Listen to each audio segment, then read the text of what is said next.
Bienvenidos al estudio discipulado Nueva Vida en Cristo, volumen 4, donde daremos respuestas bíblicas a mentiras comunes. En esta ocasión estudiaremos el paso número 10. Esta lección se titula No puedo aguantar, ¿por qué sufrimos? Y vamos a ver 5 puntos muy importantes. El primero, ¿cuál es la inquietud para decir esta afirmación?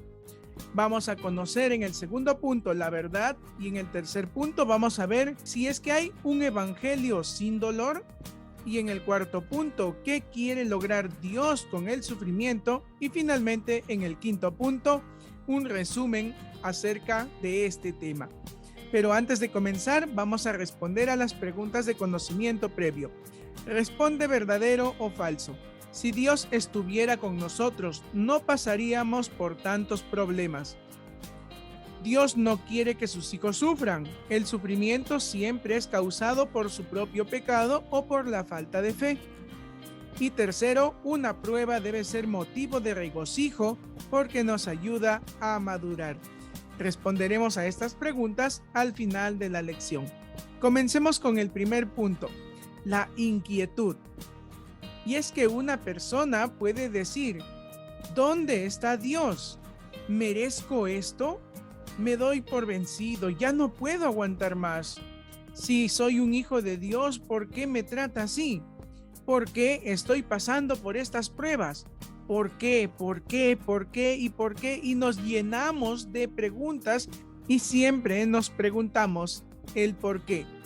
Y vamos a estudiar cuál es la verdad en este segundo punto. Pero quiero que recuerdes algo que vamos a ver a lo largo de este estudio, y es que en ningún momento Dios te ha abandonado. Siempre está a tu lado, aunque a veces nosotros no lo veamos así, pero sin embargo vamos a descubrir en esta lección que Dios siempre estuvo a nuestro lado. Y vamos a leer Hebreos 13:5. Sean vuestras costumbres sin avaricia, contentos con lo que tenéis ahora, porque Él dijo, no te desampararé ni te dejaré. Vamos a analizar brevemente este versículo. Y comienza con una declaración que dice, sean vuestras costumbres sin avaricia. La avaricia es el afán por obtener riquezas solo por el placer de tenerlo. Y llega al punto de sacrificar la relación con Dios y familia. Por lo tanto, la avaricia es mala. Dice, sean vuestras costumbres sin avaricias. Sin embargo, nos invita a hacer algo. Nos invita a estar contento con lo que tenemos ahora. En otras palabras, la palabra de Dios nos está llamando al contentamiento. Es decir, estoy feliz con lo que Dios me ha dado, poco o mucho. Pero lamentablemente muchas personas confunden el contentamiento con el conformismo y estos son totalmente diferentes. El conformista dice, acepta lo que tiene, pero no realiza ningún esfuerzo para cambiar su condición. Por lo tanto, el conformismo también es malo. Y aquí en este versículo, cuando nos dice que debemos estar contentos con lo que tenemos, no significa que no debamos tener sueños, aspiraciones, un anhelo de mejorar, tener una mejor casa, tener un vehículo o una carrera profesional. No, el contentamiento no va contra ello. El contentamiento dice, me esforzaré por lograr mis metas y sueños sin caer en la avaricia y sin sacrificar mi relación con Dios. Y esto se refuerza en el versículo que continúa, en el versículo 6, cuando dice, de manera que podemos decir confiadamente, el Señor es mi ayudador, no temeré lo que me pueda hacer el hombre. Es decir, yo voy a tener mis sueños y mis metas, pero voy a confiar en Dios. Él es quien me va a ayudar. No serán mis fuerzas, ni mi empeño, ni mis capacidades los que me lleven a tener éxito en lo que Dios quiere que tenga, sino será Él quien nos ayudará. Eso tampoco significa, entonces Dios me va a ayudar, no voy a hacer nada. No, depende de nosotros. Pero a veces no lo podemos tener todo cuando nosotros lo queremos. O a veces vienen cosas a nosotros que creemos que no las merecemos y puede venir a nuestra mente. ¿Merezco esto? Muchas veces no se puede entender la causa. Y es más, hubo un hombre llamado Job. Este hombre perdió todo lo que tenía, sus hijos, sus posesiones, incluso perdió su propia salud. Y después de esto es acusado por sus amigos diciendo, seguramente algo has hecho para que te venga esto que es malo. Y Job decía, soy justo, no merezco esto. Y los amigos le decían, no, tú lo mereces, solo que no te has dado cuenta que es lo malo que has hecho. O tal vez sí, y eres un sinvergüenza. Y Job decía, pero no, yo no hice nada para merecerlo. Incluso llega a decir, Dios, eres injusto, preséntate ante mí y defiéndete y dime por qué me pasa esto. Y Dios se aparece ante Job en un torbellino y Dios le dice a Job, tu visión es limitada, tú no ves como veo yo. Incluso le muestra todo lo que él ha creado y le dice, ¿qué has hecho tú? ¿Dónde estabas cuando yo hice esto o aquello? Incluso Dios le muestra dos criaturas para mostrarle su poder. Le muestra a Behemoth y al Leviatán. Después de todo esto, Dios simplemente le dice, yo hago mi voluntad y tú no ves como veo yo. Finalmente, Job entiende, reconoce que estaba en un error al acusar a Dios por su desgracia y se humilla y se somete a su voluntad. Aunque nunca obtuvo la respuesta de por qué fue lo que le pasó, pero él entendió que lo que le pasó se debe a la voluntad de Dios y él no puede entenderlo porque su mente, su visión, su entendimiento es limitado. Sin embargo, la visión y el entendimiento de Dios es perfecto, no tiene límites y él puede ver más allá de lo que nosotros vemos. Entonces, es importante saber que nada sucede por casualidad. Dios lo tiene todo determinado. Hay un plan para todo.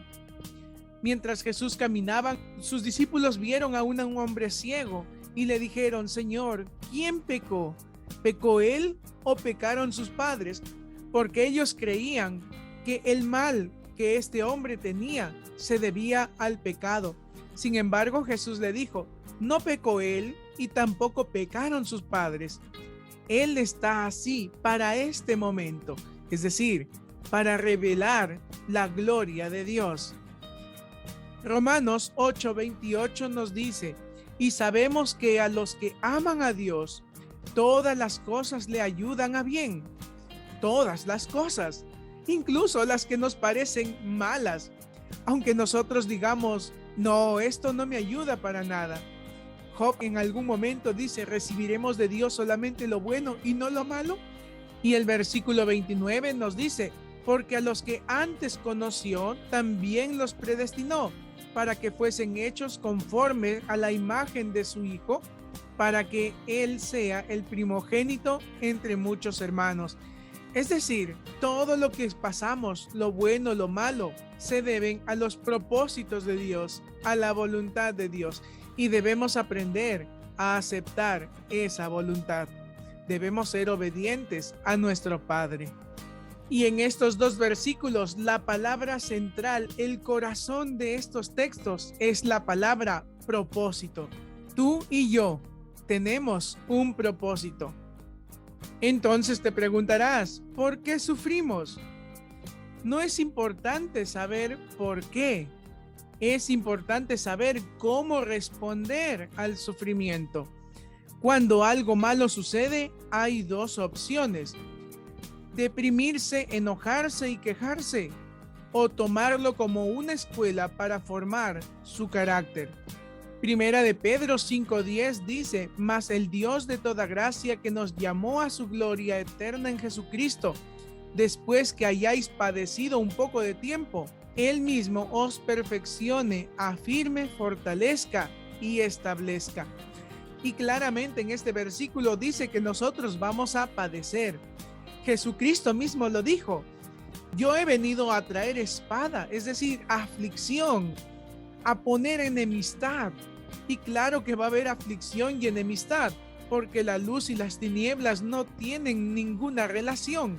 Son polos opuestos, son totalmente diferentes. Y las tinieblas luchan contra la luz. Por lo tanto, cuando haya sufrimiento en nuestra vida por cualquier circunstancia, tómalo como una escuela para formar tu carácter. Ahora vamos a ver el tercer punto de esta lección: un evangelio sin dolor. ¿Y por qué tiene este título?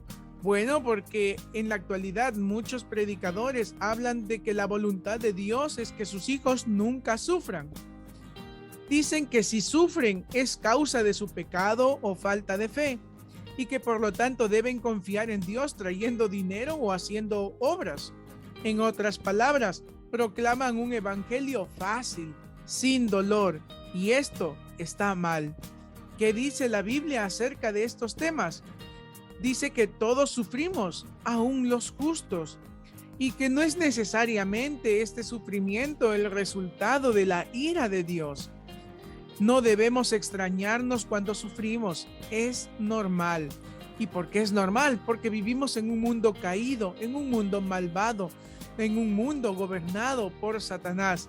Y si nosotros somos hijos de Dios, somos enemigos de Satanás. Por lo tanto, no debe extrañarnos que suframos. Pero vamos a ver qué dijo Jesús sobre la tribulación en Juan 16:33. Vamos a leer y completar estas frases. Estas cosas os he hablado para que en mí tengáis paz.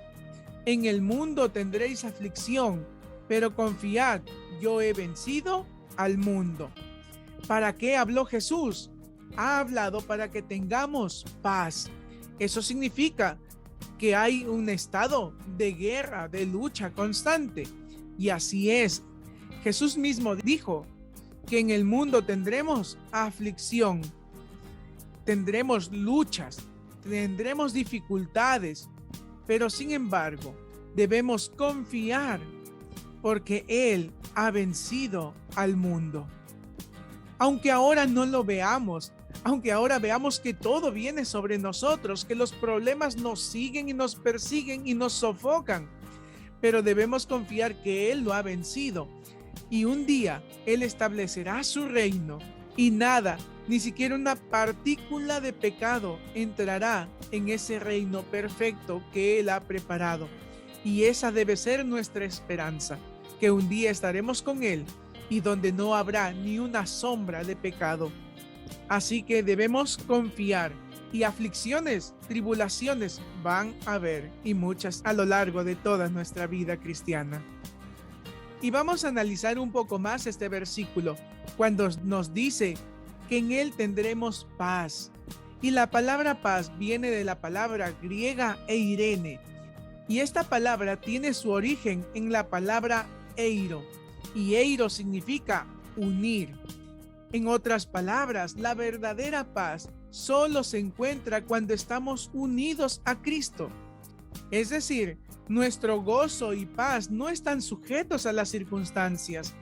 El mundo tiene paz cuando no tienen enfermedad, cuando no tienen problemas, cuando no les falta el dinero. Sin embargo, si les falta alguna de estas, se sumergen en la depresión, en el resentimiento, en la ira, en el enojo y no tienen paz. Sin embargo, en nosotros nuestra paz está en Jesucristo. Cuando estamos en Él, nada nos arrebatará de su mano, nada nos arrebatará la paz. Y podría faltarnos la salud, el dinero, y sin embargo, podemos seguir teniendo paz. Es decir, podemos tener paz en medio de las dificultades. ¿Y por qué tendremos aflicción? Como hemos dicho ya, porque este es un mundo caído, malvado y alejado de Dios. Y también aún estamos sujetos a la naturaleza material, naturaleza que un día terminará. La palabra de Dios dice que seremos transformados. ¡Qué maravilloso! Y esa es nuestra esperanza. Y en eso debemos aguardar. Continuemos con el segundo punto. ¿Es cierto que Dios no quiere que sus hijos sufran? Y si sufren es a causa de su propio pecado, vamos a responder. Vamos a leer 2 de Corintios capítulo 11 versículos 23 al 28. ¿Son ministros de Cristo? Como si estuviera loco hablo. Yo más.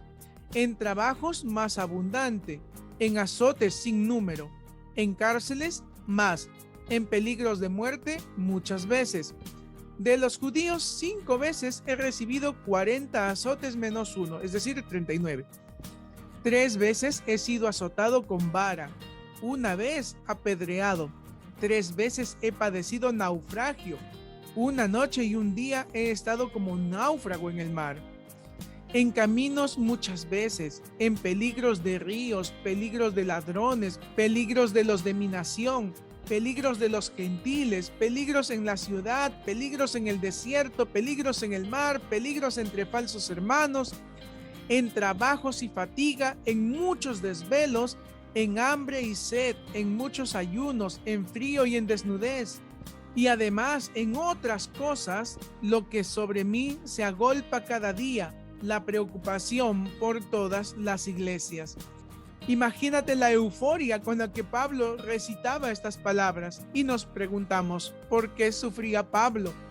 Y si leemos todo nuevamente, y te animo a que lo hagas, vamos a ver que el sufrimiento de Pablo no se debe a que algo haya hecho mal. No sufrimos por nuestros pecados, sino por causa de Cristo. Es decir, por predicar la palabra de Dios, por llevar el evangelio, por vivir reflejando a Cristo. Por eso vienen los padecimientos en Pablo. Y si nosotros reflejamos a Cristo en nuestras vidas, entonces también vamos a sufrir aflicción. Leamos también 1 de Pedro capítulo 4 versículos 12 al 14. Amados, no os sorprendáis del fuego de prueba que os ha sobrevenido, como si alguna cosa extraña os aconteciese, sino gozaos por cuanto sois participantes de los padecimientos de Cristo, para que también en la revelación de su gloria os gocéis con gran alegría. Si sois vituperados por el nombre de Cristo, sois bienaventurados, porque el glorioso Espíritu de Dios reposa sobre vosotros. Ciertamente, de parte de ellos, Él es blasfemado, pero por vosotros es glorificado. Y en estos versículos nos están enseñando que no sufrimos por nuestros pecados, sino por causa del Evangelio. Esto refuerza lo que hemos leído de 2 de Corintios.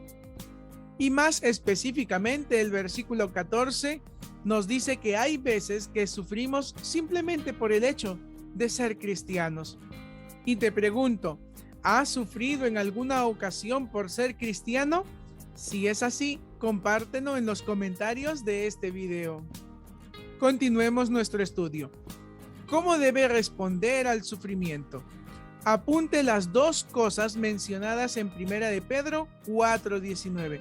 Vamos a leer. De modo que los que padecen según la voluntad de Dios encomiendan sus almas al fiel Creador y hagan el bien. 2 cosas nos pide hacer y cómo responder al sufrimiento. Una de ellas es que debemos encomendar nuestras vidas a Dios, y la otra que debemos hacer el bien. Estimado oyente, el sufrimiento no es motivo de quejarse. Al contrario, es una oportunidad para crecer, una oportunidad para acercarnos a Dios, para confiar más en Dios y depender de Él. Pero es difícil hacerlo, así es difícil. Pero ¿cuándo lo lograremos? Esto sucederá cuando el creyente entrega todas las circunstancias de su vida a Dios y sigue haciendo el bien, aún en medio de su dolor. Y no debemos descartar que efectivamente a veces sufrimos como consecuencia de nuestra rebeldía, de nuestro pecado. Lamentablemente las consecuencias de nuestros pecados llegan a nuestra vida. Sin embargo, el sufrimiento es una manera que Dios usa para llamarle la atención. Recuerde, Dios no rechaza a su hijo rebelde. Dios no deja de amarle porque usted ha pecado. Él quiere restaurar esa relación. pero va a depender de nuestra decisión. Si queremos dejar nuestro pecado y servir a Dios, Él estará con los brazos abiertos. Pero si no renunciamos a nuestro pecado, entonces ¿cómo podemos acercarnos a Dios de esa manera? Y recuerde que Dios disciplina en amor hasta que vuelva al camino recto. Eso es lo que nos dice Hebreos capítulo 12, versículos 5 y 6. Y habéis ya olvidado la exhortación que como a hijos se os dirige, diciendo: Hijo mío, no menosprecies la disciplina del Señor, ni desmayes cuando eres reprendido por Él, porque el Señor al que ama, disciplina, y azota a todo el que recibe por su Hijo. Esto nos lleva al punto número 4. ¿Qué quiere lograr Dios con el sufrimiento? Y vamos a responder a la pregunta: ¿hay un plan para su vida o simplemente está a la deriva? Vamos a leer Romanos 8:28. Y sabemos que a los que aman a Dios, todas las cosas le ayudan a bien. Esto es, a los que conforme a su propósito son llamados. Y leemos en la última parte de este versículo que todo tiene un propósito, aún incluso cuando sufrimos. Y vamos a ver que el apóstol Pablo pudo hablar con experiencia propia sobre el sufrimiento. Vamos a conocer cuál es su perspectiva en 2 de Corintios capítulo 4 versículos 7 al 12. Pero tenemos este tesoro en vasos de barro, para que la excelencia del poder sea de Dios y no de nosotros, que estamos atribulados en todo, mas no angustiados, en apuros, mas no desesperados, perseguidos, mas no desamparados, derribados, pero no destruidos, llevando en el cuerpo siempre por todas partes la muerte de Jesús, para que también la vida de Jesús se manifieste en nuestros cuerpos. Porque nosotros que vivimos siempre estamos entregados a muerte por causa de Jesús, para que también la vida de Jesús se manifieste en nuestra carne mortal, de manera que la muerte actúe en nosotros y en vosotros la vida. Y vamos a ver que Dios dio el tesoro del Evangelio a personas imperfectas. ¿Cuál es un propósito de estas debilidades? Como leemos en el versículo 7, que tenemos un tesoro en vasos de barro. Y cuando nos imaginamos un tesoro en un vaso, podemos imaginarnos un tesoro, muchas monedas de oro en un cáliz de oro con incrustaciones de piedras preciosas, todo muy bonito. Pero sin embargo, esto no es lo que dice en este versículo, sino que el tesoro está puesto en vasos de barro. ¿Y por qué en un vaso de barro? Para que la excelencia del poder sea de Dios y no de nosotros. Y Dios permite en nosotros estas debilidades para que la gloria sea de Dios y no de nosotros. A menudo me gusta contar la historia de Pablo. Pablo sanaba a los enfermos, ponía sus manos sobre ellos y estos se sanaban. Sin embargo, Pablo tenía una enfermedad a los ojos que Dios le había dicho que no le iba a curar. Y es que el poder no estaba en Pablo. Él era un instrumento para llevar sanidad y la palabra de Dios. Imagínense a las personas diciéndole: ¿y por qué no te curas tú? ¿Y por qué tú vives enfermo? Y es que Dios permite este pero en la vida de Pablo, para que Pablo no se enorgullezca y no vaya a decir: es por mí, es por mi poder. No, no se trata de ti. Se trata de la gloria de Dios. Y muchas de estas debilidades nos acompañan para que sea Dios quien se glorifique y no nosotros. ¿Y qué actitud expresa Pablo en los versículos 8 y 9? Con estas palabras, Pablo quiere decir que aunque haya adversidades, Dios tiene el control. Mira la confianza de Pablo en Dios, una actitud digna de imitar. Y veamos qué propósitos tiene Dios para el sufrimiento en 2 de Corintios capítulo 1. No vamos a leer todo el capítulo, pero te invito a que lo hagas. Vamos a leer algunos versículos. Vamos a leer los versículos 4 y 6. el cual nos consuela en todas nuestras tribulaciones, para que podamos también nosotros consolar a los que están en cualquier tribulación, por medio de la consolación con que nosotros somos consolados por Dios. Y el versículo 6, pero si somos atribulados, es para vuestra consolación y salvación. O si somos consolados, es para vuestra consolación y salvación, la cual se opera en el sufrir las mismas aflicciones que nosotros también padecemos. Y en estos versículos hay un doble propósito de la tribulación. En primer lugar, Él nos consuela en todas nuestras tribulaciones. Es decir, uno de los propósitos del sufrimiento es para ser consolados por Dios. Porque si no tuviéramos ninguna aflicción, ningún problema, entonces no necesitaríamos de Dios. Y Dios permite las aflicciones, las tribulaciones, para que nos acerquemos a Él y sea Dios nuestro consolador. Y el propósito aquí es doble, porque nos dice también para que podamos también nosotros consolar a los que están en cualquier tribulación. Es decir, para aprender a consolar a los demás. Si es que no somos consolados, ¿cómo podremos consolar? Si es que no nos enseñan el amor y misericordia, ¿cómo podremos dar amor y misericordia? Simplemente no se puede. Vamos a leer ahora los versículos 8 al 9. Porque, hermanos, no queremos que ignoréis acerca de nuestra tribulación que nos sobrevino en Asia, pues fuimos abrumados sobremanera, más allá de nuestras fuerzas, de tal modo que aún perdimos la esperanza de conservar la vida. ¿Qué había sucedido aquí para que Pablo dijera estas palabras? Una persona llamada Demetrio, que era un platero en la ciudad de Éfeso, que hacía adornos de la diosa Diana y de su templo, él acusó a Pablo de atacar la religión de la diosa Diana. Y en realidad no atacó a la religión, sino que Pablo predicó y muchas personas vinieron a Cristo. Y como vinieron a Cristo, dejaron de comprar los adornos de esa falsa diosa. Entonces Demetrio lo que hizo es levantó gente, y no a toda la gente, sino a todos los plateros, a los que vivían de la idolatría. Los levantó y los pusieron contra Pablo y sus amigos, de tal forma que buscaron la forma de matarle. Por eso aquí Pablo dice que ya había perdido la esperanza de conservar su vida. Y el versículo 9 dice, pero tuvimos en nosotros mismos sentencia de muerte, para que no confiésemos en nosotros mismos, sino en Dios, que resucita a los muertos. ¿Y por qué tanto sufrimiento tuvo Pablo? Para que no confíe en sí mismo, sino en Dios. En otras palabras, nuestra confianza debe estar en Dios.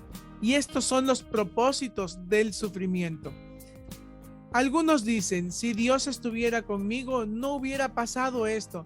Si Dios no me hubiera cuidado, no hubiera permitido que me lastimen. Estimado oyente, ¿cómo debemos responder a las pruebas según Santiago capítulo 1 versículos 2 al 4? Vamos a leer. Hermanos míos, temed por sumo gozo cuando os halléis en diversas pruebas, sabiendo que la prueba de vuestra fe produce paciencia, mas tenga la paciencia su obra completa, para que seáis perfectos y cabales, sin que os falte cosa alguna. ¿Y cómo debemos responder a las pruebas? Con paciencia. ¿Y por qué? Como dice al final del versículo 4, para que seamos perfectos y cabales, sin que nos falte ninguna cosa. En otras palabras, la paciencia nos capacita y nos prepara. ¿Y preparados para qué? Para resistir el día malo. Finalmente, el punto número 5. Vamos a ver un resumen de todo lo que hemos estudiado en esta lección. El sufrimiento no debe sorprendernos. Si Cristo y los apóstoles sufrieron, ¿podemos esperar menos nosotros? De ninguna manera. La palabra de Dios misma dice que vamos a sufrir por causa del Evangelio, por causa de Cristo, por causa de que este es un mundo malvado y perverso gobernado por Satanás. Los que predican un evangelio sin dolor, creen en una fantasía, no en el verdadero evangelio. Así que no se deje engañar. No hay nada que usted pueda pagar para tener una buena relación con Dios o bendición y prosperidad de Dios. Lo único que necesita es una vida de sometimiento y obediencia a Dios. Recuerda que siempre hay un plan. Dios lo tiene todo bajo control. Todo nos ayuda a bien, incluso las cosas malas.